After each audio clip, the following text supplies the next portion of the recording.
My name is Victor Fuhrman. Some call me the Voice. I've always been fascinated with human nature, spirituality, science, and the crossroads at which they meet. Join me now and we will explore these topics and so much more with fascinating guests, authors, and experts who will guide us to Destination Unlimited. We receive so many messages from our culture meant to divide us from one another or turn us against ourselves. Yet when we stop judging, stop avoiding, stop trying to resist that which makes us afraid or ashamed, we open to our true nature, a boundless field of awareness that is innately fearless and loving. My guest this week on Destination Unlimited, Tara Brach, says this recognition of our essential human goodness may be the most radical act of healing we can take. Tara Brach is an American psychologist, author, and proponent of Buddhist meditation. She's a guiding teacher and founder of the Insight Meditation Community of Washington, D.C. She's an engaged Buddhist specializing in the application of Buddhist teachings and mindfulness meditation for emotional healing. Her website is tarabrach.com, and she joins me this week to share her path and her latest book, Trusting the Gold, Uncovering Your Natural Goodness.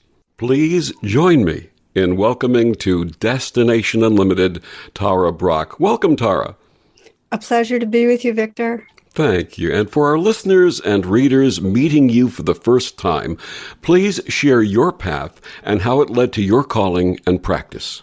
Sure. Well, I grew up, and my great love growing up really was nature, and that was my spirituality. But I also was very keenly interested in social transformation. So I was on the track of becoming a lawyer, and I took a radical left turn, and instead of going to law school, I went to an ashram and spent 10 years in an ashram. And really what brought that on was that I was in college, and we'd go to, demonstrations, and there would be a kind of that real fervor of, a bit calling the other the enemy and, raising the fist. And then on Tuesday nights, yoga class, where there'd be that quietness and connection. I remember one spring night walking out after yoga class and stopping by a fruit tree and realizing that my body and my mind were in the same place at the same moment. And there's such peace and tenderness, this kind of universal belonging. And I realized this is what I need. This is what I cherish. This is what the world needs. That without a shift in consciousness, there's not going to be the kind of authentic societal transformation I was working for. So that's what brought me into the ashram, and I practiced for 10 years, a lot of yoga and meditation, and then shifted from ashram living to going to Buddhist retreats, found that the mindfulness teachings and the compassion teachings in Buddhism really resonated. And really ever since these last many decades now, that was in my 20s, I'm now in my late 60s, I have been teaching Buddhist meditation. I've been training teachers to teach Buddhist meditation, training mentors to mentor people in meditation. This has been my world. How did you come to blend psychology with Eastern spiritual practices? The draw to psychology deep down was the same draw to moving into the ashram, which is really understanding what causes suffering and what heals suffering. And Western psychology has domains that are incredibly useful in that, in really understanding, how our pasts have created what we're experiencing, and having the role of the therapist to hold a space and create a safe container for the unfolding, and bringing into consciousness what's outside of consciousness. And similarly, in meditation, we're shining the light of awareness on what's here and inviting into awareness the parts of our being that we pushed away. So we're kind of unfolding into more and more of a wholeness of being. So the two paths I found very complementary. So while I was in the ashram, I started my doctorate and I finished it afterwards, so that I could weave being a Western psychologist with being a Buddhist meditation teacher. Your doctoral dissertation explored meditation as a therapeutic modality in treating addictions. How was this received by the healing community? Well, my dissertation was approved. I got my doctorate. It was one of the very early kind of studies on the impact of meditation on addictive behavior. And what I found was that meditation was as powerful as the leading psychological modality, which was cognitive behavioral therapy, which still is a front runner, and that for there to be a long-term change, and this feels really important, Victor, is that it needed to be practiced in a relational context. In other words, we're relational beings and we need the support of each other to make deep changes. And so I've seen over and over again in people that get involved with meditation, when they get involved with others and they sit with others and they have teachers and friends that are in some way nourishing their longing to wake up. And part of that, they root more fully in the path. And it's the same thing with working with an addiction. We really need to hold hands when we're working through suffering. Absolutely. You practice and teach Vipassana, or insight meditation. Please tell us about this practice and its foundation. Well, Vipassana is from the Buddhist tradition, the early Buddhist teachings, and it really, mindfulness means to see clearly, to feel fully, to listen deeply. In other words, it has to do with having an intimate, direct, real experience of reality. I think of it most simply as we are recognizing and relaxing back into the reality that's here. And that in daily life, we often go through this, we're in a trance, we're in some way fighting what's here. We're trying to feel better. And so we either resist our experience or we're grasping after things. And Vipassana, and I include in that the heart practices of compassion, helps us to see that's happening. It's like we become a witness to that, to include the experiences that are going on in a larger space of being. It's like realizing the waves that are here and becoming the ocean that includes all the waves. And there's an understanding that if you realize you're the ocean, you're not going to be afraid of the waves. But in a very real sense, the suffering that most of us experience is we get identified with a cluster of waves. We think, okay, this is me, this tendency towards addiction, this defensiveness, this tendency to eat too much and be overweight, or this tendency to not be able to get close to other people. And we take a cluster of waves and say, okay, this is me, and I don't like this self. And I would say that the most profound suffering I've encountered in people is what I call the trance of unworthiness, which is a sense that there's some fundamental flaw.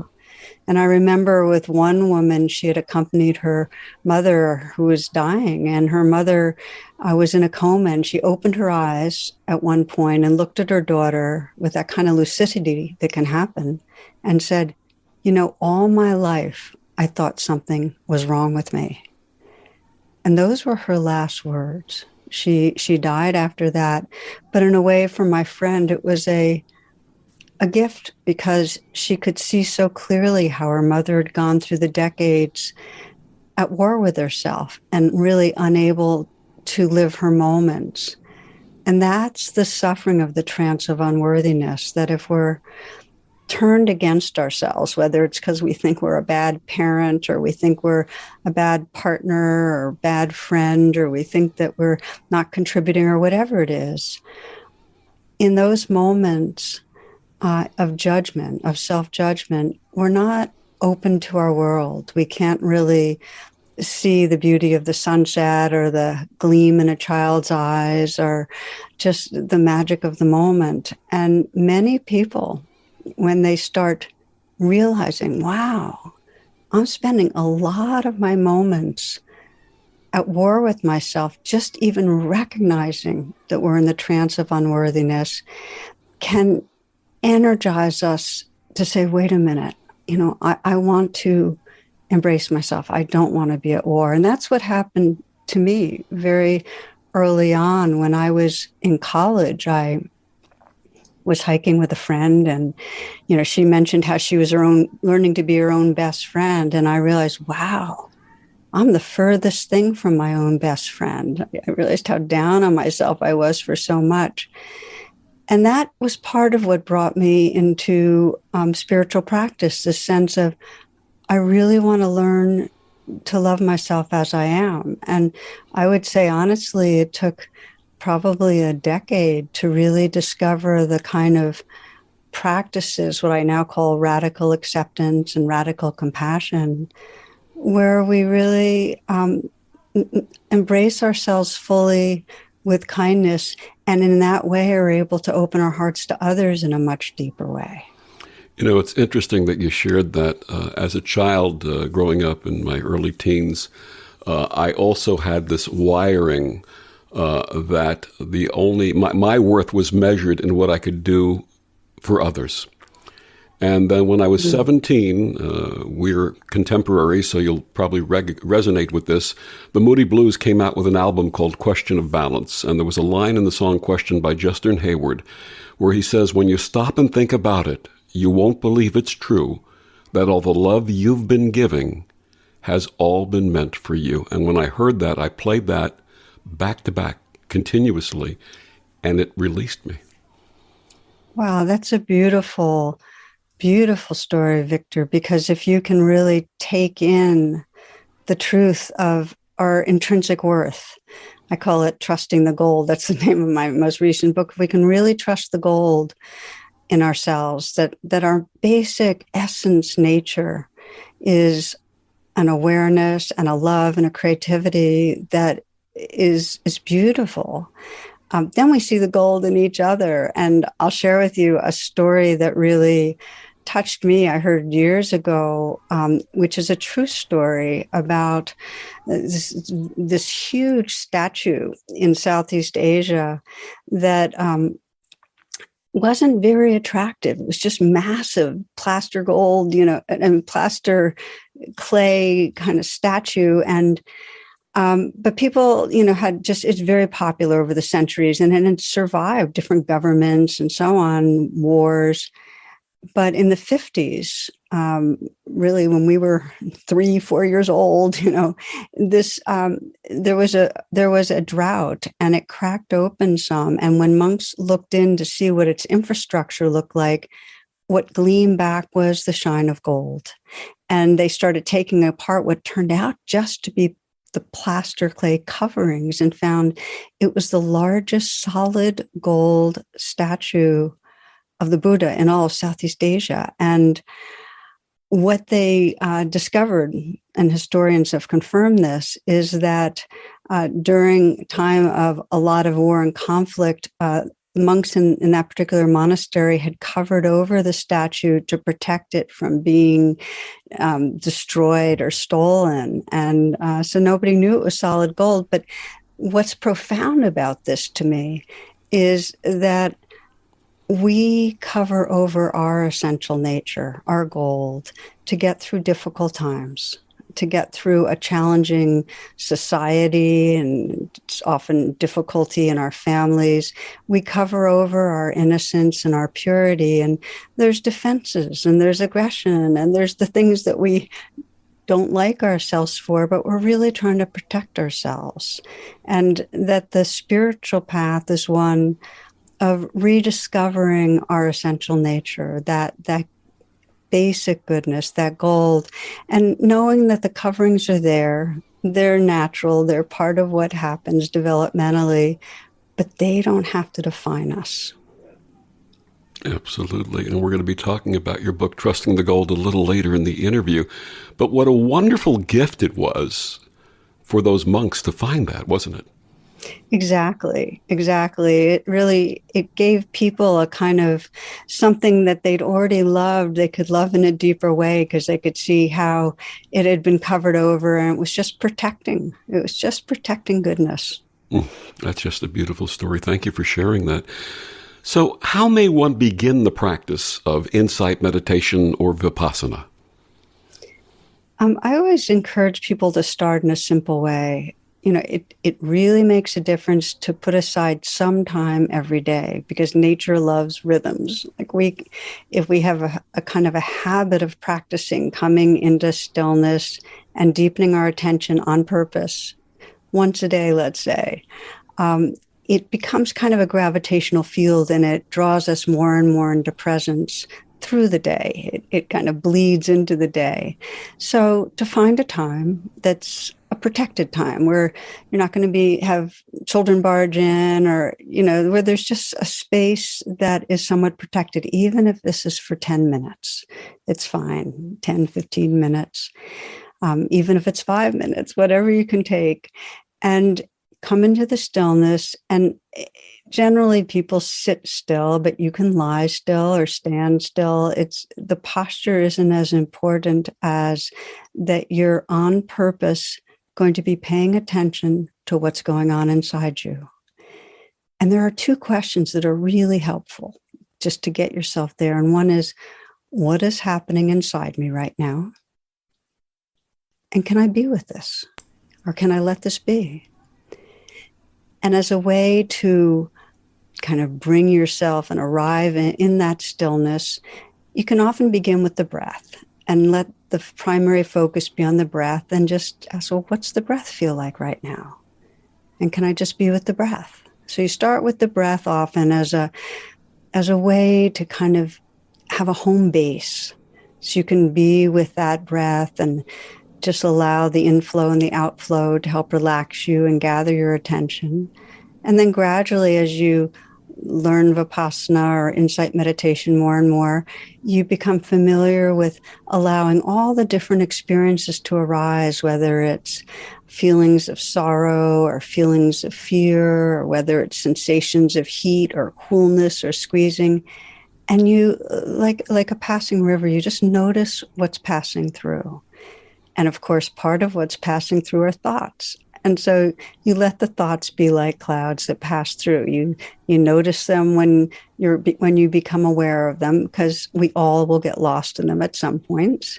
You just say, oh, okay, thinking, and then relax open again and see what's next.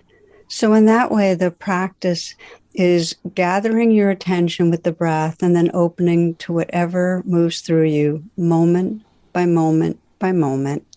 And the bottom line invitation is not to judge, just not to judge. Think of it as you're befriending your experience. You're becoming friendly with your experience, and you're bringing interest, just a curiosity. What's reality like in this moment? Is it helpful to approach this from what has been called beginner's mind? Well, you're leading the witness. Yeah, because we have all these preconceptions about what's going on, and to relax open into reality, we really have to let go of our ideas about what's happening. In a way, a lot of what meditation is doing is it's introducing us to the living reality that's beyond the veil of thoughts. And so beginner's mind takes us outside of the veil of thoughts. It's said that, for an expert, there's very few possibilities, but for a beginner, it's infinite. There's a huge amount of possibility in the universe. That comes from Suzuki Roshi, who wrote the book Zen Mind, Beginner's Mind. So, yeah, beginner's mind is a wonderful way to describe the attitude, that and that friendliness and that interest. What compassionate advice would you share with those who say they can't meditate? Well, a lot of us think we can't meditate because our minds are really busy and there's a lot of restlessness and a lot of distraction. But actually, what we find out if we compare notes is that's just the way the mind is. So what I would say is be good humored about it. It's like think of it like you're training a puppy. And initially a puppy will do everything. They'll go over to a corner of the room and pee, and they'll do the whole thing. And you're not going to punish the puppy, and you're not going you're not going to get angry and in some way be mean. What you're going to do instead is just be patient, be consistent, and keep on with friendliness and humor. Just invite the puppy back. Say, "Okay, come back, stay, sit." They say the one person had a dog tag that was turned into a necklace, and the 3 words on it were stay, sit, and heal. That's wonderful. My guest is Tara Brach. We're talking about her. We will be discussing her new book, Trusting the Gold, Uncovering Your Natural Goodness. Tara, please tell our listeners where they can get your books and find out more about you and all of this wonderful work that you do. Yeah, everything is on my website, which is tarabrach.com. Wonderful. We'll be back with more of Tara after these words on the OMTimes Radio Network.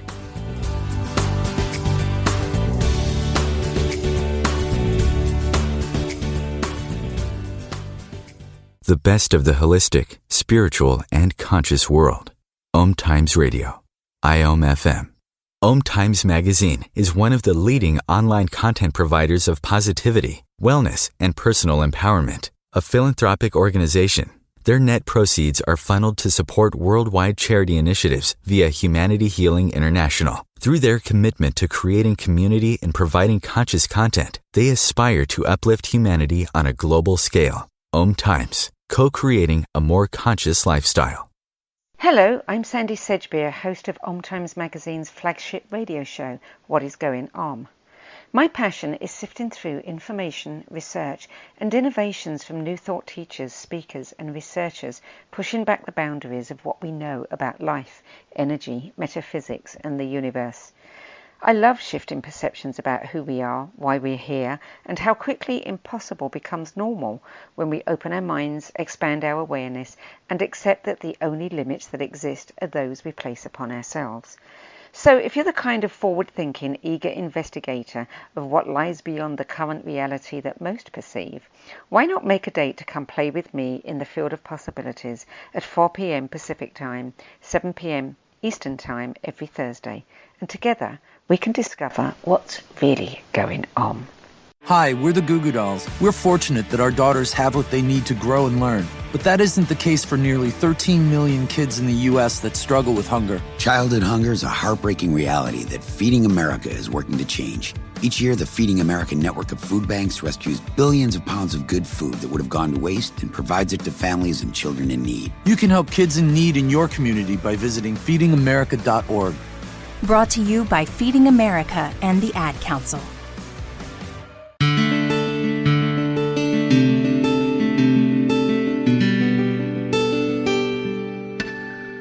Back on Destination Unlimited, my guest this week is Tara Brach. We're talking about her new book, Trusting the Gold, Uncovering Your Natural Goodness.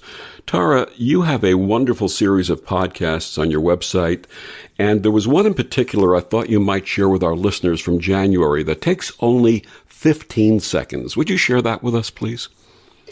Yeah, one of the greatest powers in our life is the power of our intention, our aspiration. As one Zen teacher said, the most important thing is to remember the most important thing. And when we're in touch with our heart's aspiration, we're really in touch with who we are. So there's a very simple pathway to that. And we first just invite ourselves into presence. And you might do that right now. Just take a few full breaths. And bring yourself right here. Feel the sensations of your body breathing. And feel the sensations, the felt sense of the area of the heart. And you might even put your hand on your heart. Just deepen that connection. And speaking to your heart, you might just ask yourself, what is my deepest longing? What's the longing of my heart? And just listen. What does my heart long for? And there may be silence or words or images. And it may be that you several times come into presence and just turn the attention to the heart and inquire like that. Gradually, you set up a communication with your deepest sense of your being and reconnect with the aspiration that really is a current that carries you home. Beautiful. Thank you so much for sharing that with us. My pleasure. We'll be discussing your latest book, Trusting the Gold, Uncovering Your Natural Goodness, a little bit later. But let's talk about your first book, Radical Acceptance, Embracing Your Life with the Heart of a Buddha. What are some of the ways we may embody radical acceptance, and why is it radical? Well, radical acceptance, if you think of what regular acceptance is, we're accepting, okay, I accept, this is the meal that I'm having and they didn't have my first choice order at the restaurant, or I'm accepting that you're speaking in that tone or something like that. But radical acceptance has to do with recognizing and opening to what's happening in the moment inside you. And that means that, let's say you speak in a tone I don't like. Radical acceptance means that I'm opening to the feeling of not liking the tone you're speaking in, the aversion. Or let's say I didn't get the meal that I wanted served at the restaurant. Radical acceptance might include feeling the disappointment in my body. So it's an honest, awake connection with what's going on inside us. And what it allows us to do is come back into reality. It's like we can recognize what's happening inside us and hold it with a kind of kindness and presence. And then we can respond to our life from that presence.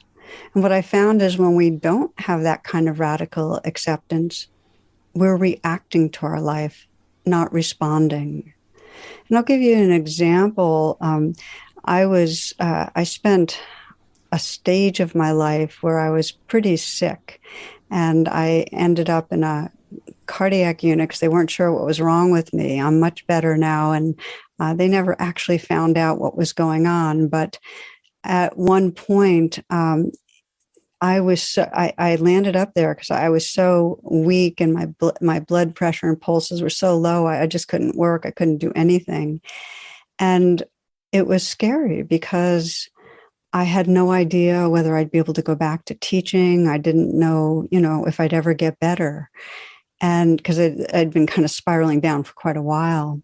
And I remember being in that hospital bed and remembering the words of one teacher, which were, meet your edge and soften. And that's kind of a felt sense description of radical acceptance, that we often we have like our fists tight and we're tensing against experience. And radical acceptance is opening to the experience that's within us, the edges, the hard stuff, and softening, making room for what's there. And that became my practice, where I would encounter what was there. And for me, there was the first level of what was there was a lot of confusion and trying to control things and trying to figure things out. And I'd feel under that and sense the fear. And okay, meet that edge and soften. And as I softened and opened with radical acceptance to the fear that was there, what came up was a real sense of grief, of losing my life. And again, meeting that edge and softening and opening. And often the way I teach it is to put your hand on your heart and really offer care as you're opening. And as I opened to that grief and really wept and sobbed, I just found deep, deep inside a kind of tender spaciousness that just loved life. I was reconnecting with essence, with the space that has room for what's going on, with the ocean that can hold the waves. And the pathway was this radical acceptance and this deep compassion. So I share that because, now I've over the years developed some pathways and strategies that serve a lot of people. And I'll share one of the main ones is with the acronym RAIN, which we can come back to. But the essence is just what I'm describing, where we see what's going on in the moment, the fear or the grief inside us, the hate, the anger, whatever it is, and open to it. Let it be there. Yes. Before RAIN, I want to talk about finding true refuge, which came after radical acceptance. It was finding true refuge, finding peace and freedom in your own awakened heart, and also true refuge meditations for difficult times. Was that your first audio? It sounds true. No, my first audio was Radical Acceptance, because that was the first book I wrote. So with finding true refuge, are there simple ways of finding refuge in our current world situation? Oh, that's a wonderful question. I think it's one of the most important questions that we can ask. And when I wrote the book, it came out of the sickness I was sharing with you, that I spent 6 years not sure whether I'd recover. And what that forced me to do was to find a deeper way of living that wasn't hitched to how well I felt. And this is the key point, and this is the key teaching in Buddhism, is if your life, if your well-being is hitched to feeling a certain way, if it's hitched to having other people treat you a certain way, if it's hitched to certain finances, if it's hitched to the world being the way you think it should be, you're going to be in trouble, because we can't control any of that. The only place where there's some sense of being able to make a choice is that we can control our focus, how we respond to the moment. That's the place where we can find our superpowers. And for me, I remember one point when I was kind of really deep into feeling ill and I was having to give up all the things I loved. And I brought these practices of radical acceptance and compassion to that experience. And I remember the deep prayer was, please let me love this life no matter what. And to me, that is pointing to refuge, that no matter what is going on in this world, we can keep waking up and discovering love. We can keep discovering the love and the aliveness in the moment. And the pathway there is presence. The pathway to our refuge is presence. So I think of our world today with its pandemic and climate crisis and crisis of democracy, racism, so much conflict, so much dividedness, and so much trauma. So many people are trying to find refuge amidst all the uncertainty. And we do have a refuge that we can find if we're willing to train in presence.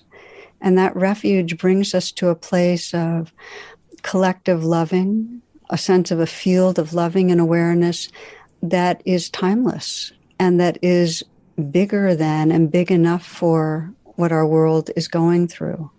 But it takes practice. It sounds abstract and just like words, unless in any given moment we sense what's going on and we, with presence, come into the moment. And it's not meant to be solo. I think we need to do it together. We need to come into presence together and find that shared loving awareness that's big enough. As I shared with you prior to the interview, I attended the New Seminary here in New York in the 1990s. And the founder of the seminary, Rabbi Joseph Gelbman, was my mentor and teacher. And he used to share that he'd wake up in the morning and he would feel enormous pain throughout his body, especially his legs. And he would say, praise God. And people would say to him, you're waking up in pain. Why are you praising God? And he would say, because if I felt nothing, I would be dead. And by feeling pain, I know that I'm alive and I have another day that I can follow my purpose and follow my path in this lifetime. Beautiful. Well, gratitude can carry us there. And the other thing that carries us there is realizing our connection to this living world. I know for myself that I walk a lot in nature and in the natural world, and I'll sometimes do a simple reflection of, whatever part of the natural world I see. I'll say, okay, we're friends, and just feel that we come from the same living dynamic awareness, the same aliveness, part of the same earth. And I'll just say, we're friends. And I'll pause in front of a tree and just reflect, we're friends, and feel in the subtle way how it's absolute truth that we're belonging together. Are the geese on the river, or my dog who's walking with me, or another hiker. And what I found is that when I bring alive in my own awareness this invisible field of connectedness, this living web that I belong to, I can never be alone. And our deep suffering is a sense of not belonging, that we don't belong to each other. So I do feel like when we talk about finding refuge, gratitude's beautiful, coming into presence, and realizing our connection with each other is crucial. Absolutely. Your next book was Radical Compassion, Learning to Love Yourself and Your World with the Practice of RAIN. What is RAIN? Well, RAIN is an acronym that stands for recognize, allow, investigate, and nurture. And it's a way of applying mindfulness and compassion to whatever challenge we have. And I've had people in the last number of years, especially through the pandemic, tell me that RAIN saved their life. We talk about what can help us find refuge. Well, through this pandemic, for many people, RAIN was the practice that saved their life.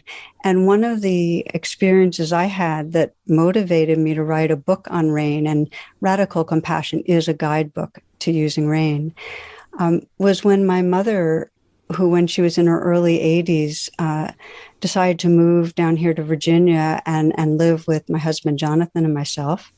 And she, obviously needed a lot of support in getting settled and going to doctor's appointments and just establishing a life here. And that was right at a time that I was really, really busy and overextended.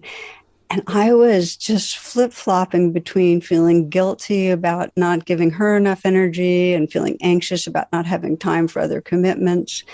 And I remember one day she walked into my office to give me a New Yorker article she thought I'd be interested in. And I was fixated on my computer, writing a talk about loving kindness, barely looked up at her. And she just graciously laid down the article and started walking away. And I was watching her retreating form. And I thought to myself, I don't know how long I'll have her.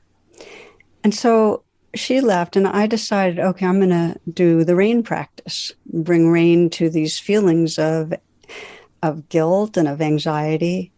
So the R of RAIN, which is recognize, is to recognize whatever is predominant. And for me, it was those two emotions just really strong in me. So I recognized, okay, anxious, guilty. The A of RAIN is allow. And allow means not to judge what's come up and not to ignore it, not to try to change anything, just let be. That's part of radical acceptance. You just let it be. So I said, okay, just let it all be here. The I of RAIN is to investigate. And the investigation's not cognitive. It's not like, well, I think I'm anxious because when I was young, my father always insisted I perform in a certain way. It's not that. The I of RAIN is more somatic. We might ask ourselves, well, what am I believing in these moments when I'm struggling? For instance, for me, if I said, what was I believing? It was that I was falling short and insufficient and inadequate in terms of taking care of my mom, and I was going to fall short with my students. It was kind of the trance of unworthiness. So, and then what I would do with investigate is feel it in my body. So where do I feel that anxiety and guilt? And it was a kind of squeezing, twisting feeling, a pressure in my chest, and I could feel my heart pounding, real tightness. And so the investigate can go very deep. You can just say to yourself, well, what is it that I'm most needing right now? And for me, I really needed to trust that I was basically good, that I was going to come through as well as was needed, and that I loved my mom and that I would come through for my students.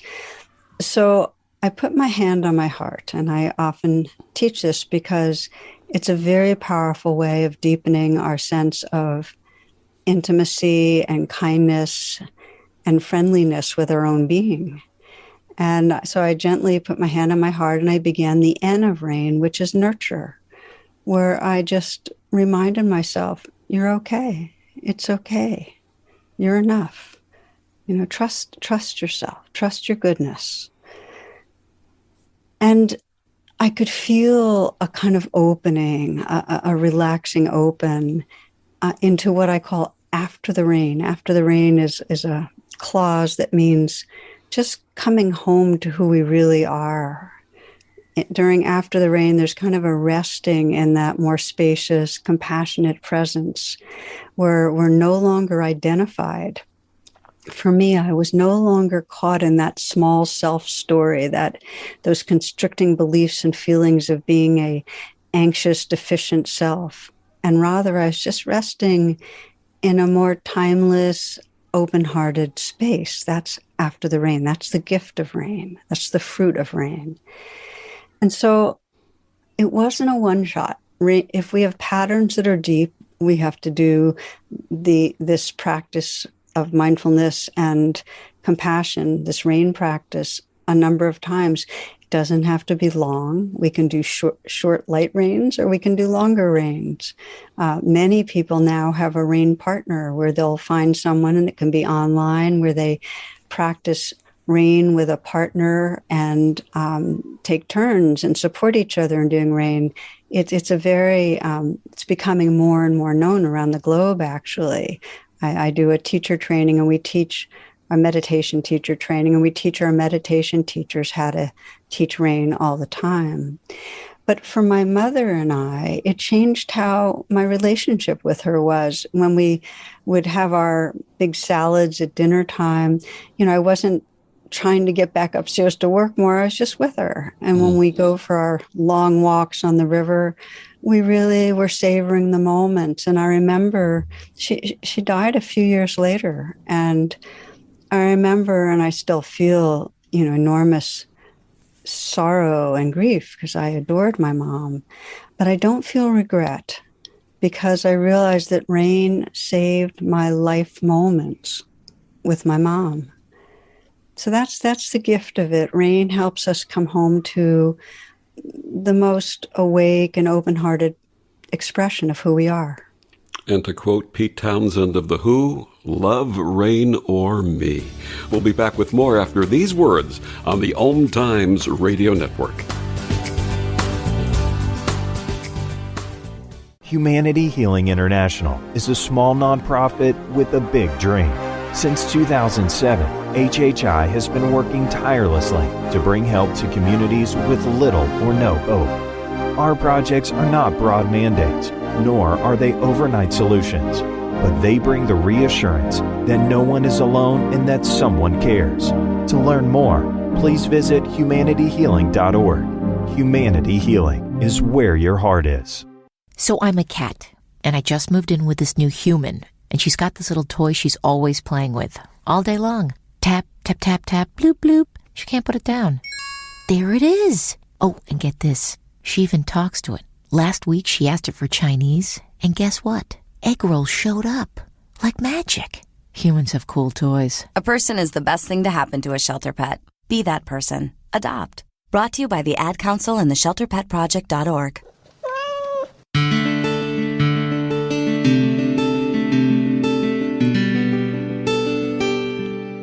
Back on Destination Unlimited, my guest this week, Tara Brach. We're going to talk about her brand new book, Trusting the Gold, Uncovering Your Natural Goodness.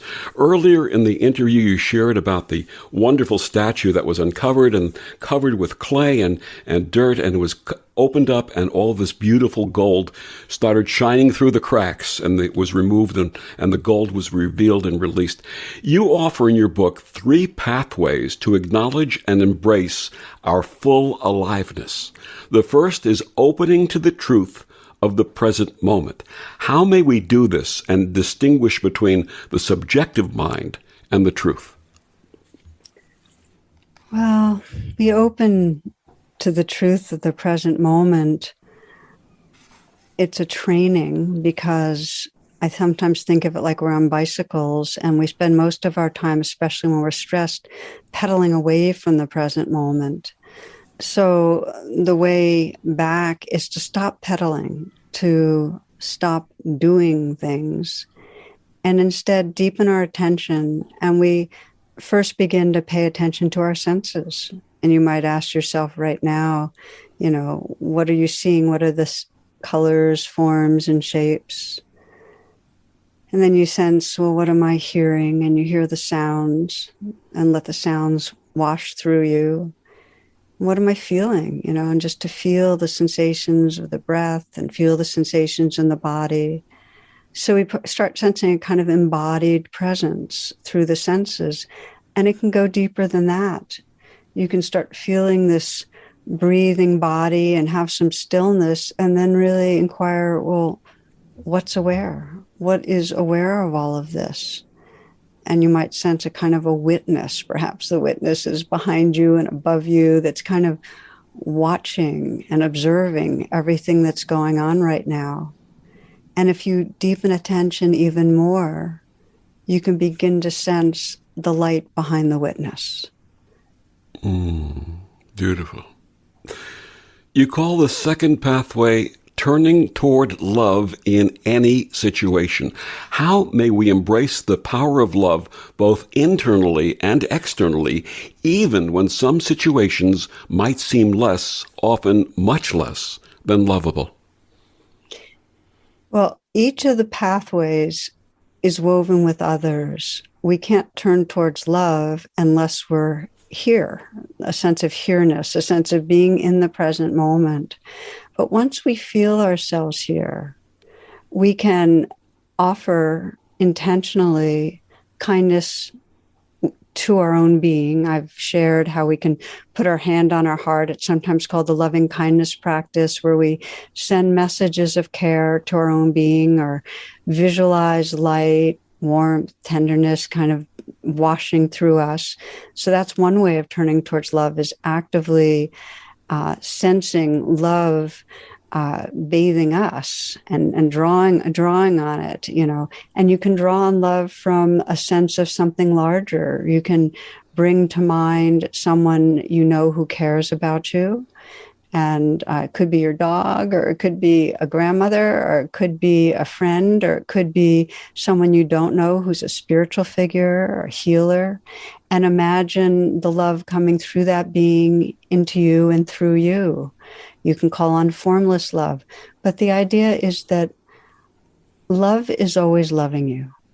There is a loving awareness in this universe that gives rise to us and that we fall back into.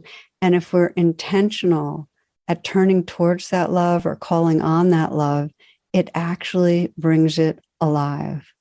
And I've practiced many, many different kind of modes of doing this. And I remember for myself once really hitting bottom and feeling a deep sense of being flawed and unlovable.